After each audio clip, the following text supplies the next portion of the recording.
Hi hello ನಮಸ್ಕಾರ ಸ್ನೇಹಿತರೆ, welcome back to my channel. ನಾನಿವತ್ತು ಹೊಸ ಕ್ರೋಶಾ ಡಿಸೈನ್ ಯಾವ ತರನಾಗಿ ಹಾಕೋದಂತ ಹೇಳ್ತೀನಿ. ಇದು ಒಂಥರ ಡಿಫ್ರೆಂಟ್ ಆಗಿದೆ. ಇಲ್ಲಿ 10 ನಂಬರ್ ನೀಡಲ್ನ ತಗೊಂಡಿದ್ದೀನಿ, ಹಾಗೆ 7 ದಾರನ ತಗೊಂಡಿದ್ದೀನಿ. ಫಸ್ಟಿಗೆ ಸೀರೆಗೆ ಒಂದು ಲಾಕ್ ಹಾಕೋಬೇಕು. ಲಾಕ್ ಹಾಕೊಂಡು ಸಿಂಗಲ್ ಕ್ರೋಶಾ ಪಕ್ಕದಲ್ಲೇ ಒಂದು ಸಿಂಗಲ್ ಕ್ರೋಶಾ ಹಾಕೋಬೇಕು. ಆಮೇಲೆ 5 ಚೈನ್ ಹಾಕೋಬೇಕು.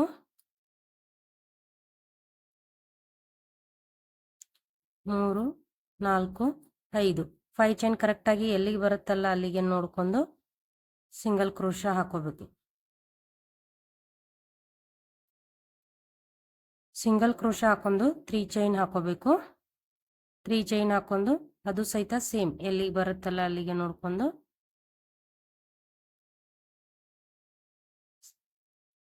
ಲಾಕ್ ಹಾಕೋಬೇಕು. ಮತ್ತೆ 6 ಚೈನ್ ಹಾಕೋಬೇಕು. ಇದು 2 ಸ್ಟೆಪ್ಪಲ್ಲಿ ಬರುತ್ತೆ, ಆದರೆ ಕರೆಕ್ಟಾಗಿ ಎಲ್ಲಿಗೆ ಬರುತ್ತಲ್ಲ ಅಲ್ಲಿಗೆ ನೋಡ್ಕೊಂಡು ಮತ್ತೆ ಸಿಂಗಲ್ ಕ್ರೋಶಾ ಹಾಕೋಬೇಕು. ಇವಾಗ ಬಟ್ಟೆನೆ ಟರ್ನ್ ಮಾಡಿ ಮತ್ತೆ 6 ಚೈನ್ ಹಾಕೋಬೇಕು. 1 2 3 4 5 6 ಮತ್ತೆ ಇದು 6 ಚೈನ್ ಸಿಂಗಲ್ ಕ್ರೋಶಾ ಹಾಕೊಂಡಿರ್ತೀವಲ್ವ ಅದ್ರ ಮಧ್ಯದಲ್ಲಿನೇ ಮತ್ತೆ ಸಿಂಗಲ್ ಕ್ರೋಶಾ ಮತ್ತೆ 3 ಚೈನ್ 3 ಚೈನ್ ಹಾಕೊಂಡು ಮೊದಲಿಗೆ ಏನು 3 ಚೈನ್ ಹಾಕೊಂಡಿರ್ತೀವಲ್ಲ ಮತ್ತೆ ಅದ್ರ ಮಧ್ಯದಲ್ಲಿನೇ ಸಿಂಗಲ್ ಕ್ರೋಶಾ. ಇವಾಗ ಬಟ್ಟೆನ ಮತ್ತು ಟರ್ನ್ ಮಾಡ್ಕೊಂಡು ತ್ರಿಬಲ್ ಕ್ರೋಶಾ ಹಾಕೋತಾ ಹೋಗ್ಬೇಕು. ಇವಾಗ ಈ 6 ಚೈನ್ ಗ್ಯಾಪ್ ಏನಿರುತ್ತಲ್ವ ಅದ್ರ ಮಧ್ಯದಲ್ಲಿನೇ ತ್ರಿಬಲ್ ಕ್ರೋಶಾ ಹಾಕೋಬೇಕು. 11 ತ್ರಿಬಲ್ ಕ್ರೋಶಾನ ಹಾಕೋತಾ ಇನ್ನಿನಿ.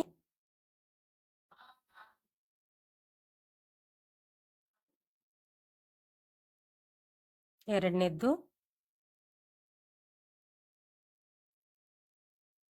ಇದು ಮೂರನೇದ್ದು,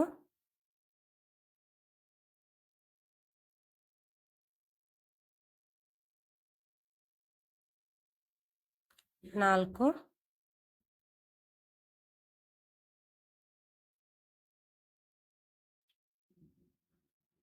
5 11 ತ್ರಿಬಲ್ ಕ್ರೋಶಾನ ಹಾಕೋಬೇಕು. ಇದು ಏನಿಲ್ಲ 3 ಚೈನ್ ಹಾಕೊಂಡಿರ್ತೀವಲ್ವ ಅದನ್ನು ಕನ್ಸಿಡರ್ ಮಾಡಿದ್ರೆ 12 ಆಗುತ್ತೆ.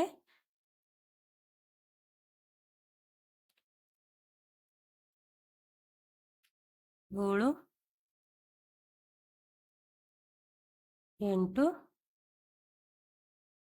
9, 10,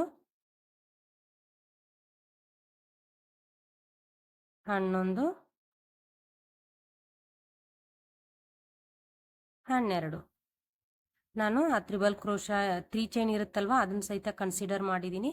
ಇವಾಗ ನೋಡಿ ಕರೆಕ್ಟಾಗಿ ಎಲ್ಲಿಗೆ ಬರುತ್ತಲ್ಲ ಅಲ್ಲಿಗೆ ನೋಡ್ಕೊಂಡು ಒಂದು ಸಿಂಗಲ್ ಕ್ರೋಶಾ ಹಾಕೋಬೇಕು.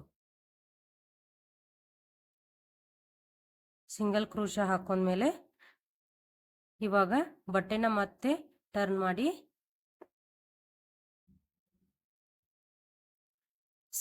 ಡಬಲ್ ಕ್ರೋಶಾನ ಹಾಕೋತಾ ಹೋಗ್ಬೇಕು. ಡಬಲ್ ಕ್ರೋಶಾ ಹಾಕೋತಾ ಇದ್ದೀನಿ. ಇಲ್ಲಿ 6 ಚೈನ್ ಗ್ಯಾಪ್ ಇರುತ್ತಲ್ವ ಅದ್ರ ಮಧ್ಯದಲ್ಲಿ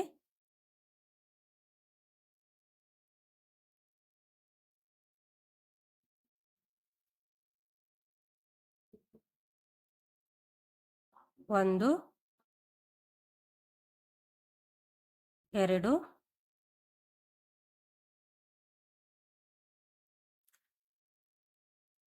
3,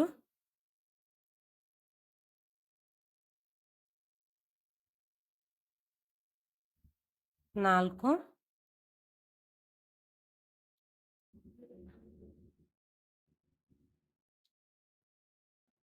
5. 5 ಆದ್ಮೇಲೆ ನಾನಿಲ್ಲಿ ಒಂದು ಬೀಡನ್ನ ಹಾಕೋತಾ ಇದ್ದೀನಿ. ಈ ಥರ ಸ್ವಲ್ಪ ದೊಡ್ಡ ಸೈಜ್ ಇರೋ ಬೀಡಿದು ಇದನ್ನ ಹಾಕೋತಾ ಇದ್ದೀನಿ.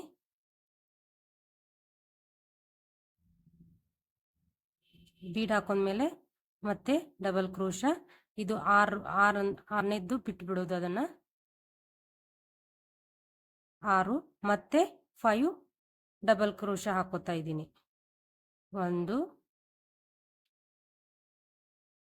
2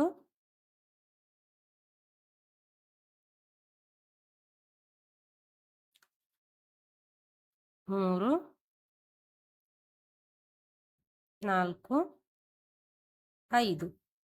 5 ಚೈನ್ ಆದಮೇಲೆ ನಾವಿಲ್ಲೇನು ಸಿಂಗಲ್ ಕ್ರೋಶ ಹಾಕೊಂಡಿರ್ತೀವಲ್ವ ಅದ್ರ ಮಧ್ಯದಲ್ಲಿನೇ ಮತ್ತೆ ಸಿಂಗಲ್ ಕ್ರೋಶ ಹಾಕೋಬೇಕು.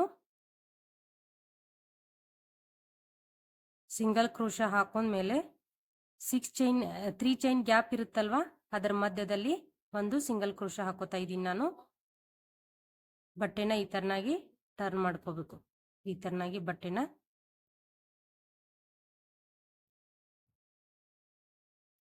ಟರ್ನ್ ಮಾಡ್ಕೊಂಡು ಮತ್ತೆ ಪ್ರತಿ ಸಿಂಗಲ್ ಕ್ರೋಶ ತ್ರಿಬಲ್ ಕ್ರೋಶ ಮಧ್ಯದಲ್ಲಿ ಒಂದೊಂದು ಸಿಂಗಲ್ ಕ್ರೋಶ ಒಂದು ಬೀಡನ್ನ ಹಾಕೋತಾ ಹೋಗ್ಬೇಕು. ಇವಾಗ ನಾನು ಈ ತರ ಸ್ಮಾಲ್ ಬೀಡ್ಸ್ ಅನ್ನ ತಗೊಂಡಿದ್ದೀನಿ.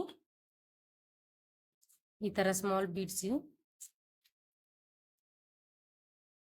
ಒಂದೊಂದೇ ಬೀಡ್ಸ್ ಅನ್ನ ಈ ತರ ಹಾಕೋತಾ ಹೋಗ್ಬೇಕು. ಇದು ಡಿಫ್ರೆಂಟ್ ಟೈಪ್ ಇದೆ ಡಿಸೈನು, ಅಷ್ಟೇ ಚೆನ್ನಾಗಿದೆ ಡಿಸೈನು. ಜಾಸ್ತಿ ಟೈಮ್ ಏನು ಬೇಕಾಗೋದಿಲ್ಲ, ಒಂದು ದಿನದಲ್ಲಿ ಕಂಪ್ಲೀಟ್ ಆಗುತ್ತೆ. ಇದಕ್ಕೆ ನಾವು ಚಾರ್ಜ್ ಬಂದುಬಿಟ್ಟು 800ದಿಂದ 900 ಚಾರ್ಜ್ ಮಾಡ್ಕೋಬೋದು. ಯಾರೆಲ್ಲ ವಿಡಿಯೋನ ನನ್ನ ಚಾನಲ್ ಸಬ್ಸ್ಕ್ರೈಬ್ ಮಾಡ್ಕೊಳ್ಳದೆ ನೋಡ್ತಾ ಇದ್ದೀರಾ, ಪ್ಲೀಸ್ ಸಬ್ಸ್ಕ್ರೈಬ್ ಮಾಡ್ಕೊಳ್ಳಿ. ಹಾಗೆ ಬೆಲ್ ಐಕನ್ನ ಪ್ರೆಸ್ ಮಾಡಿ. ಬೆಲ್ ಐಕನ್ ಪ್ರೆಸ್ ಮಾಡೋದ್ರಿಂದ ನಾನು ಹಾಕೋ ಪ್ರತಿಯೊಂದು ವಿಡಿಯೋದ್ದು ನೋಟಿಫಿಕೇಷನ್ ನಿಮಗೆ ಬರುತ್ತೆ, ನೋಡೋಕ್ಕೆ ಈಸಿ ಆಗುತ್ತೆ. ಹಾಗೆ ಈ ಡಿಸೈನು ಯಾವ ಥರ ಅನಿಸ್ತು ಅಂತ ನನಗೆ ಕಮೆಂಟ್ ಬಾಕ್ಸ್ನಲ್ಲಿ ತಿಳಿಸಿ. ತುಂಬ ಡಿಫ್ರೆಂಟ್ ಟೈಪ್ ಇದೆ, ನೀವು ಒಂದ್ಸರಿ ಟ್ರೈ ಮಾಡಿ ಹೇಗೆ ಅನಿಸ್ತು ಅಂತ ಹೇಳಿ. ಹೀಗೆ ಕಂಟಿನ್ಯೂ ಮಾಡ್ಕೋತಾ ಹೋಗಬೇಕು. ತ್ರಿಬಲ್ ಕ್ರೋಶ ಮಧ್ಯದಲ್ಲಿ ಬೀಡ್ಸನ್ನು, ಗೋಲ್ಡನ್ ಕಲರ್ ಬೀಡ್ಸನ್ನು ಈ ಥರನಾಗಿ ಹಾಕೋತಾ ಹೋಗಬೇಕು.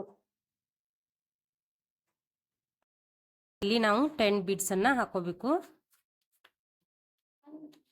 10 ಬೀಡ್ಸು ಲಾಸ್ಟ್ನೇದಕ್ಕೂ ನಾವು ಯಾವುದೇ ತೆರನಾದಂಥ ಬೀಡ್ಸನ್ನು ಹಾಕೊಳ್ಳೋದಿಲ್ಲ.